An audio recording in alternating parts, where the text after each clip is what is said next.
Emmanuel Poncet, bonjour et bienvenue Bonjour. sur le plateau télé du salon e-marketing. Alors Emmanuel, tu es diplômé de l'ISG Paris 98 et tu as démarré ta carrière au sein du Figaro Multimédia avant de rejoindre British Telecom et Luxmark en tant que Senior Sales Executive France. Tu as été ensuite responsable du montage de la régie pub online du réseau Yahoo Search Marketing en France et puis European Sales Development Manager, toujours chez Yahoo. Et c'est en 2011 que tu rejoins The Best Of pour devenir le pionnier du RTB, puisque 2011 c'est un peu l'année de l'émergence du RTB. Alors est-ce que tu peux nous raconter un peu ce qu'est The Best Of et ce que vous faites et comment vous vous positionnez aujourd'hui sur le marché? Merci Barbara. Alors oui, The Best Of en effet existe depuis 2003. À l'époque, The Best Of était une société qui accompagnait les annonceurs sur les leviers aux enchères. Donc à l'époque, c'était principalement le search marketing. C'est là où on a fait, je dirais, notre premier succès. Et puis en 2011, en fait, est arrivé ce qu'on attendait tous depuis 10 ans, le fait qu'on puisse acheter de la publicité display, donc la publicité graphique qu'on voit sur les sites internet, aux enchères. Donc on a démarré en fait en étant une société de services, puis très rapidement on s'est positionné comme une société d'adtech, donc de technologie sur Internet, pour devenir in fine aujourd'hui une plateforme de marketing programmatique. Alors ça veut dire quoi? On va essayer de déchiffrer pour faire simple. Aujourd'hui, ça veut dire qu'on permet en fait à nos annonceurs, en les accompagnant avec différentes technologies, d'acheter de la publicité extrêmement ciblée dépendant d'une audience. Je m'explique. Là où avant on achetait, par exemple, pour toucher des femmes, tel ou tel site féminin, aujourd'hui on va plus s'intéresser non pas au contexte, c'est-à-dire le site, mais on va s'intéresser à l'audience. Donc on va aller chercher toutes les femmes sur Internet, qu'importe les sites où elles aillent. Ça permet quoi? Ça permet, d'être sûr de toucher sa cible, donc d'éviter, je dirais, le gaspillage publicitaire qu'on avait auparavant. 2, d'acheter, in fine, des emplacements publicitaires liés à ces profils féminins, par exemple, aux enchères. Donc techniquement, ça veut dire quoi? Quand je vais arriver, par exemple, sur le site du Journal des femmes, il y a bien évidemment beaucoup de femmes, mais il y a des hommes. Donc si je suis un annonceur qui cherche à cibler les femmes, je vais demander à The Best Of, sur le site Journal des femmes, d'uniquement toucher la cible féminine pour éviter justement ce gaspillage et ne pas aller polluer les hommes qui iraient sur ce site. Donc ce métier, on le fait depuis maintenant 3 ans. En ayant monté des technologies en France, un peu, je dirais, dans la même mouvance et avec la même croyance que nos confrères de la société Criteo, par exemple. Et puis aujourd'hui, donc, on est une société de 30 personnes qui dépend du groupe CCM Benchmark qui nous a racheté l'année dernière.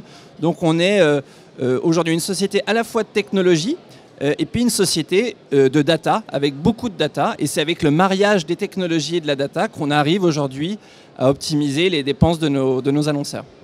Les critères de ciblage, ils sont sans fin? Ils sont illimités? Alors, ils sont illimités techniquement.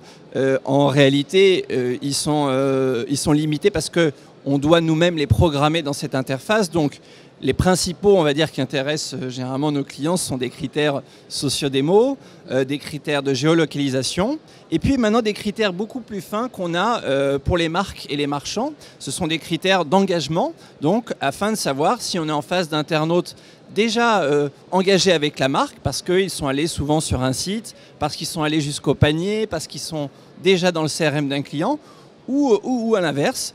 On va nous mandater plutôt pour aller chercher des nouveaux visiteurs. Dans ce cas, on va vraiment parler d'acquisition et non pas juste de conversion. Ou pour le coup, les datas qui vont nous être demandées, ce sont des datas, on va dire à la fois de pré-targeting, donc savoir si on est en face d'une personne qui a un profil plutôt appétant à la demande de l'annonceur. Une autre data qui est le targeting, c'est est-ce que par exemple, quand je suis un annonceur féminin, je suis en face d'internautes qui ont consulté au cours des 5 dernières 10 minutes ou 10 dernières minutes des sites féminins, des sites de beauté, des sites cosmétiques. Voilà, donc ces datas, en fait, elles sont multiples et notre travail, justement, c'est de sélectionner les bonnes. Et puis, deuxième aspect, que la technologie et l'algorithme trouvent comment faire fructifier ces datas pour arriver à un résultat, un ROI final satisfaisant. Et alors justement, est-ce que vous avez des nouveaux projets, des innovations qui sortent à l'occasion du salon éventuellement à nous présenter? Alors on a toujours plein d'innovations, mais spécialement pour le salon. Les innovations sont de 3 types chez nous. Les innovations sont de type technologique, donc on arrive avec une plateforme aujourd'hui qu'on propose à la fois en full service, c'est-à-dire la technologie plus le service, les traders médias qui vont avec. Une autre plateforme qui permet à des annonceurs et des marques et des marchands d'utiliser nos technologies eux-mêmes. Donc on appelle ça la technologie white label.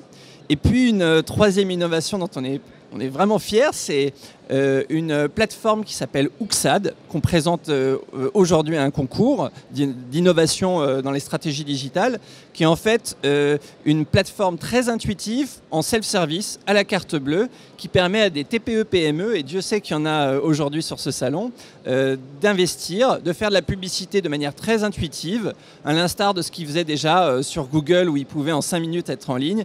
Eh bien, avec nous, ils peuvent déjà faire de la publicité très pertinente et également faire du retargeting. On est en plein chamboulement au niveau, là on parle d'omnicanal, de multicanal, on parle de big data, là, il y a plein de mots qui arrivent beaucoup sur l'actualité du moment dans le web. C'est quoi toi, ta vision de cet achat, de cette nouvel achat du display avec tous ces multicanaux dans les 2-3 ans à venir ? Voilà, ma vision elle est assez réduite parce que je regarde le marché français, donc mes indicateurs sont plutôt ce qui se passe aux États-Unis ou en Angleterre par exemple, où cette publicité programmatique, donc le fait d'acheter du média, des emplacements publicitaires liés à de la data, devient, je dirais, le levier qui a la plus grosse croissance aujourd'hui. On parle de 2 à 3 chiffres même pour certaines parties de ce levier. Donc évidemment, on est en phase où toute la publicité va bientôt s'acheter de cette manière-là aux enchères. Ce qu'il faut comprendre, c'est qu'elle va s'acheter surtout sur de plus en plus nombreux écrans. Donc aujourd'hui, on a l'ordinateur, la tablette, le mobile. Et demain, on aura l'affichage 4x3, la télé, les spots radio, tout ce qui pourra être connecté en termes de digital, interconnecté à un profil, pourra être acheté in fine aux enchères, et c'est ce qu'on veut faire, puisque aujourd'hui des annonceurs, et spécialement ceux qui sont en omnicanal, en multicanal, disent moi je vais être capable d'être ciblé finalement le device sur lequel l'internaute consulte son contenu, mais également le out of home ou la télé par exemple, qui jusqu'à maintenant était acheté de manière traditionnelle, plutôt à des prix fixes on va dire. Et ça a déjà démarré ça, quelque part aux États-Unis Alors il y a des projets pilotes en effet qui sont faits par les grosses régies dans l'affichage. Il y a déjà des sociétés en France qui testent pareil des projets pilotes sur la vente de publicité de spot TV ou de spot radio. Spotify par exemple le fait, Apple commence à le faire. Donc pour nous en fait c'est la capacité de prendre un budget global annonceur et d'aller chercher sur tous les leviers, sur tous les devices, sa cible en allant regarder le message et le prix qui convient le mieux pour arriver à un ROI final. Et alors le big data dans tout ça, parce qu'on est envahi de données quand on est un annonceur aujourd'hui, comment on fait pour faire du display efficace avec tout ce qu'on a comme info ? Le big data, premier point, c'est le carburant de notre industrie, c'est-à-dire finalement c'est la base de notre métier. Aujourd'hui, diffuser une bannière finalement n'est que le corollaire d'une analyse big data en amont. Donc en effet, aujourd'hui, ce qu'on veut faire quand on parle de big data, c'est d'abord de savoir quelle est la bonne data, de la tester pour savoir si elle est concluante et si elle donne un lift sur notre campagne.